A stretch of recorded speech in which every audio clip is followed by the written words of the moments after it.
जब देवासुर संग्राम में अपनी विजय के पश्चात इंद्रदेव रास रंग में लिप्त हो जाते हैं और देवलोक की सुरक्षा की तरफ बिल्कुल ध्यान नहीं देते हैं, तब उनके इस व्यवहार को देखकर माँ लक्ष्मी कहती हैं, लगता है इंद्रदेव को अपनी सफलता का अहंकार हो गया है।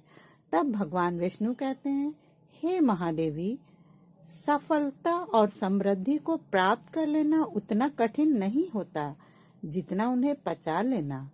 अब मान लीजिए एक गागर में जल आधा भरा है और दूसरी गागर में जल पूरा भरा है, तो जिस गागर में जल आधा भरा है वो तो शीघ्र ही लुढ़क जाएगी ना।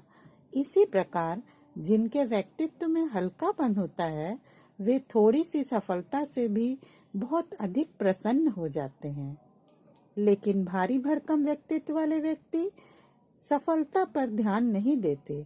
वो तो इस बात पर ध्यान देते हैं कि कहीं सफलता उनका ध्यान लक्ष्य से हटा न दे।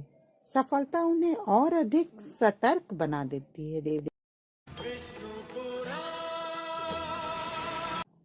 संजीवनी मंत्र पाने के पश्चात जब देवासुर संग्राम में किसी भी दानव की मृत्यु होती तो दैत्य गुरु शुक्राचार्य उन्हें पुनः जीवित कर देते। ये देखकर माँ लक्ष्मी बोली, हे सर्वेश्वर, क्या वास्तव में मृत्यु का सदा के लिए अंत हो जाएगा?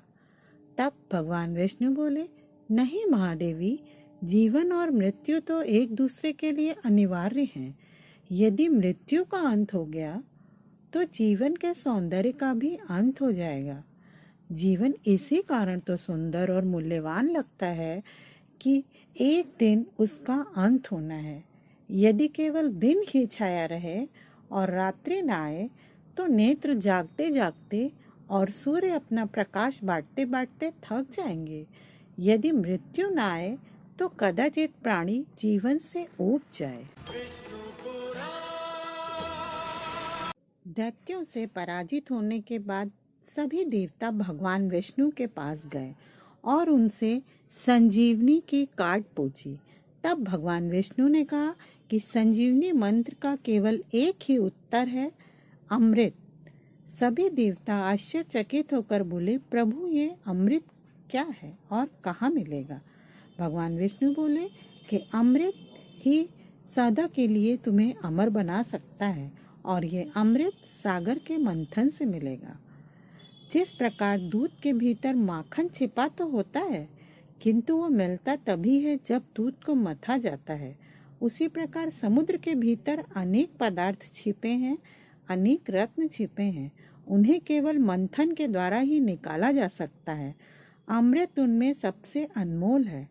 सत्य तो यह है देवगण कि मंथन, मथने और खंगालने की उस क्रिया का नाम है जिसके द्वारा स्वयं के गुणों अवगुणों की खोज की जाती है। हर एक को ये मंथन प्रतिदिन करना चाहिए और स्वयं के भीतरी गुणों और अवगुणों को बाहर लाना चाहिए। नमस्कार दर्शकों, सागर मंथन से जब विष निकलता है तो चारों ओर हाहाकार मच जाता है। सभी देवगण और ब्रह्मा जी भगवान विष्णु के पास जाते हैं और कहते हैं, हे विश्वेश्वर, सागर मंथन से जीवनदायक अमृत के स्थान पर विष निकला है। सारी सृष्टि में हाहाकार मचा है, कुछ कीजिए। भगवान विष्णु कहते हैं, हे आदि प्रजापति, हे देवगण, जीवन को अमर बनाने के लिए मृत्यु से हर पग पे संघर्ष तो करना ही पड़ता है।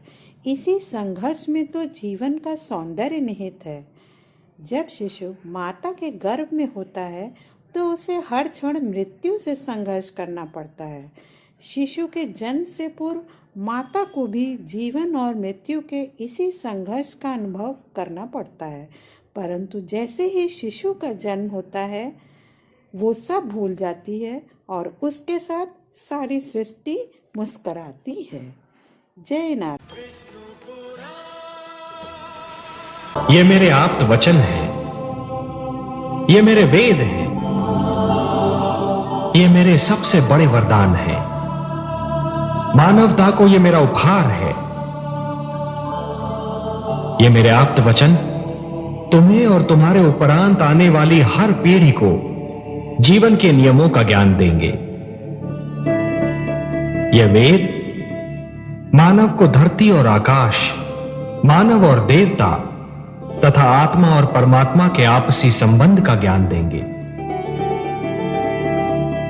इनमें वो सारे मंत्र निहित हैं जो जन्म से मृत्यु तक मानव की हर समस्या का समाधान बनेंगे। हे मनु, मेरे आप्त वचन मानव को प्रकृति से शक्ति प्राप्त करने की प्रेरणा देंगे, जीवन से प्रेम करने की शिक्षा देंगे। शुक्राचार्य के संजीवनी मंत्र पाने के कठिन अनुष्ठान को देखकर माँ लक्ष्मी भगवान विष्णु से कहती हैं, हे सर्वेश्वर, जिस अनुष्ठान को करने में इंद्रदेव ने हार मान ली, उस अनुष्ठान को शुक्राचार्य इतनी आसानी से कैसे पूरा कर रहे हैं।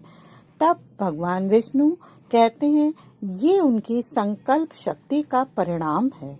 जब कोई व्यक्ति किसी कार्य को करने के लिए दृढ़ संकल्प कर लेता है तो पर्वत भी उसके सामने राई के समान हो जाता है। फिर कोई भी बाधा उसका मार्ग नहीं रोक सकती। हे महादेवी, जब एक छोटा सा झरना संकल्प कर लेता है तो चट्टानों की छाती चीर कर बाहर निकलता है। जब एक नन्हा सा बीज उगने का संकल्प करता है तो पथरीली धरती से बाहर फूट कर निकलता है। मानव मन में असंख्य शक्तियां भरी हैं। इनमें सबसे महानतम शक्ति है संकल्प शक्ति। संकल्प असंभव को भी संभव बना सकता है।